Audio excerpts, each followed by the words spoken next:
minus 45 degrees Celsius of deadly cold, limited resources, and no hope for rescue. To stave off hunger, the passengers are forced to consume cigarettes, shoelaces, and even the bodies of their deceased companions. This harrowing struggle tests the limits of humanity, hope, and an unyielding will to survive. Will they be able to escape this frozen hell? Let's watch. The story is based on a true incident in 1972 when a plane number 571 was carrying a rugby team from South America to Santiago. There were a total of 45 passengers on this plane. The plane was flying over one of the highest mountain ranges in the world called the Andes when it was hit by a severe snowstorm. The pilot lost control of the plane and it crashed into a huge rock. Due to the collision, the plane broke into two parts. The front part of the plane, in which there were passengers, dragged rapidly on the ice and went far away. Many passengers died in this accident, and those who survived managed to hold on with great difficulty. When they reached the pilot for help, they found that he too was dead. Now the survivors had to support each other.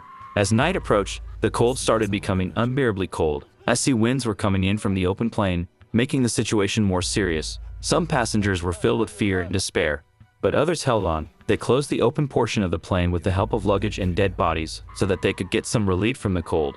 When they woke up the next morning, they found that the storm had stopped, but some more people had lost their lives. They all came out. The cold was a little less due to the sun coming out, but they understood that it would not be possible to survive for long in this inaccessible place. He collected all the leftover food and arranged to distribute it among everyone. Everyone was hopeful that the government would have received information about the plane crash, and the rescue team would soon arrive to help them. The place where the plane crashed was a valley surrounded by high rocks. It was extremely challenging to get out of this difficult terrain.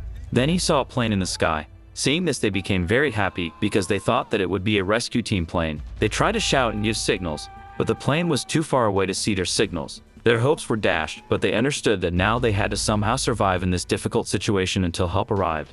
3 days pass, after which a boy named Nando regains consciousness. As soon as he regains consciousness, he reaches his sister, who is in critical condition. He comes to know from his sister that their parents are no more in this world. Nando is heartbroken to know this. In this difficult situation, they need water to drink, so they manage by melting snow. Also, they make a big X mark on the ice so that if a plane passes over, it can see that there are living people present here. The next day, they see a plane in the distant sky. They try to attract the pilot's attention by making X marks and reflecting sunlight with the help of their bags and mirrors. But their hopes are dashed as the plane moves on without seeing them. Now they understand that the government has no information about their situation.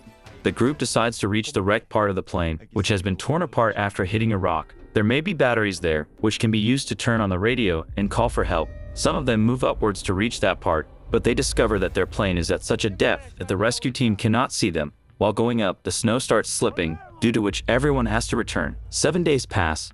Gradually, their food runs out. There are neither trees, plants, nor animals in this barren and snowy area. Out of compulsion, they try to eat the small layers deposited on the stones, but this is not enough for them. One day, a man in the group says that if he has to eat the flesh of his dead comrades to save his life, he is ready to do so. Hearing this, some people agree while others oppose it, considering it against morality. As time passes, their hunger becomes unbearable. They even try to eat the cigarettes and shoelaces they have. The situation becomes more dire with each passing day. As 3 weeks pass, everyone starts losing their courage. Nando's sister, whose condition was already extremely critical, eventually succumbs. Nando already lost his parents and now his sister. The situation had become such that now they had to do something to save themselves. Under compulsion, they make the difficult decision to use the bodies of their dead companions as food. A few days later, they find a bag under the snow. When they open it, there's a radio in there. When you turn on the radio, you find that there is no signal. Next, they try to build an antenna and finally succeed in receiving signals with its help. On hearing the news, they learned that the government had sent rescue teams more than 60 times to save them, but no one could find them. The government eventually accepted that there were no survivors of the plane crash and called off rescue operations. Hearing this, everyone becomes completely disappointed. Now he was left with only one option: to find his own way out of this inaccessible place to save his life. The next day, 3 men climb towards the rocks to get out of there. After walking all day, it becomes night, and they are forced to stop at one place. They have to face severe problems due to icy winds at high altitude. The next morning, feeling tired and facing impossible conditions, they come back down and tell it is not so easy to get out from here.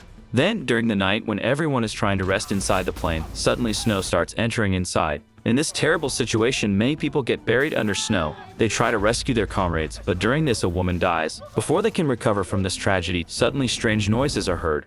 They realize that a snowstorm is heading towards them.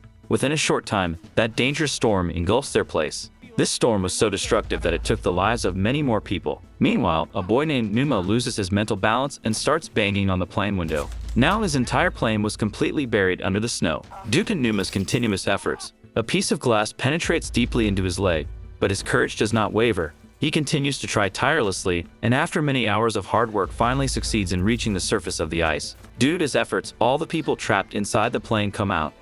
After this, everyone together starts removing the snow around the plane so that the plane can be taken out. Meanwhile, the condition of one of his colleagues becomes extremely critical. Though everyone tries their best to save him, unfortunately he cannot be saved and dies. A letter is found in his pocket, which he had written for his family. The companions keep the letter with them and decide that they must make another attempt to escape to save their lives. After 36 days of hard struggle, Numa moves towards the snowy hills with some of his companions. While walking a short distance, he falls down. When his companions see the wound on his leg, his condition appears to be very bad. They decide it would be best to take him back down, but Numa tells them to move on and decides to return himself. With heavy hearts, his companions leave him and move ahead. After several hours of arduous travel, they reached a spot where the tail section of the plane was broken after hitting a rock. They become very excited after seeing this scene.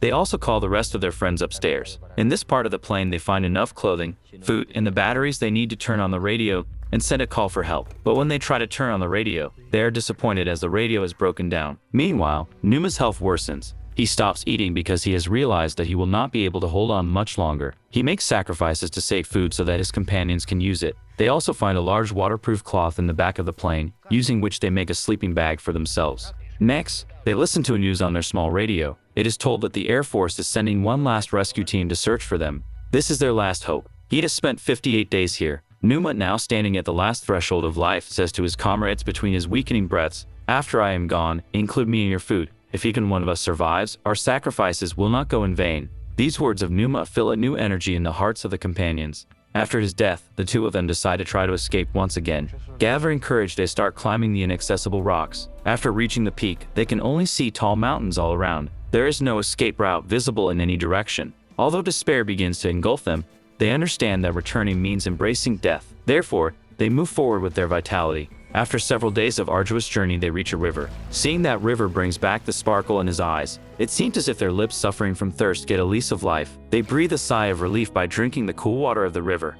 At the same time, on the other side of the river, they see a man riding on a horse. At first, they think it's all an illusion, but soon they become convinced that it is reality. They scream for help with all their might, but the man is unable to understand their language. He quickly makes a gesture of writing something on a paper, wraps the paper in pencil on the stone, and throws it towards them. They write their story and send it back. That person conveys that message to the government and the Air Force. Soon the rescue team becomes active. The man takes both of them to his home, where they have a hearty meal after several days. His remaining companions, still trapped in the snow, hear news on the radio that help is nearing them. They are filled with relief and happiness. They start getting ready to meet their families and friends. This scene is very emotional. After some time, the rescue helicopter arrives and brings everyone safely to the city where their families are waiting for them.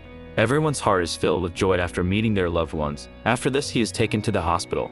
Although they can now return home, they decide to spend one more night together. In this way, due to taking right decisions and showing courage in the most difficult moments of life, 16 out of those 45 people survive. This is where this story ends.